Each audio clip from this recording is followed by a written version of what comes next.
उत्तराखंड में सत्ता बरकरार रखने के लिए बीजेपी ने पूरी ताकत झोंक दी है। गृह मंत्री अमित शाह रुद्रप्रयाग की सड़कों पर उतरे, डोर टू डोर कैंपेन किया, लोगों से बात की, संवाद किया, उन्हें पर्चे दिए जिनमें सरकार की उपलब्धियां लिखी हुई थी। साथ ही एक बार फिर बीजेपी के लिए समर्थन भी शाह ने मांगा। लेकिन उनका ये दौरा बीजेपी के प्रचार अभियान के साथ साथ कांग्रेस की गुटबाजी को भी हवा दे जाएगा, क्योंकि कांग्रेस भले ही माने न माने, लेकिन अमित शाह ने यह स्वीकार किया है कि सीएम कैंडिडेट कांग्रेस से हरीश रावत ही हैं।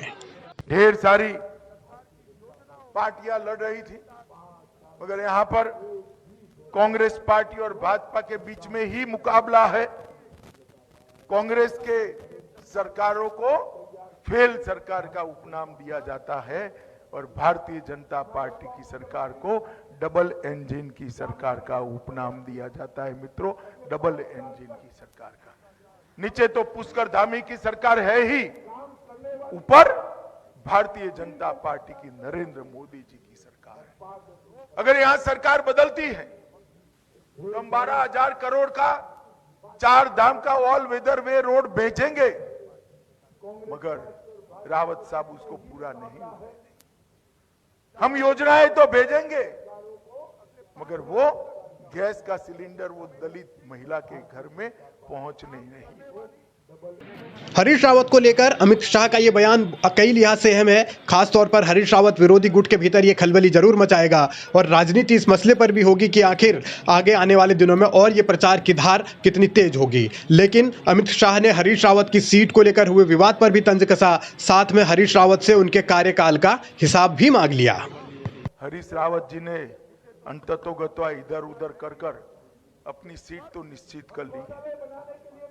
काफी इधर उधर हुए, यहां जाऊंगा, वहां जाऊंगा, वहां जाऊंगा, ना फिर यहां आऊंगा, अंत में कहीं पर सेट हुए। मगर मैं हरीश रावत जी को इतना ही बात कहने आया हूं कि बहुत कर लिया आपने उत्तराखंड में, अब हमारे युवा मुख्यमंत्री का बारी है। मित्रों, मैं हरीश रावत जी को आज उत्तराखंड की देवभूमि में पूछने आया हूं। हरीश जी, आप जरा बताइए कि आपके नेतृत्व में उत्तराखंड में इंफ्रास्ट्रक्चर के क्या बड़े काम हुए। आप गिना सकते हैं तो देवभूमि की जनता के सामने उसकी सूची रखिए। मैं तो 5 साल का हिसाब लेकर आया हूं। 12,000 करोड़ का 4 धाम का रोड बनाने का काम हमने न केवल शुरू कर दिया, द्रुत गति से चल रहा है।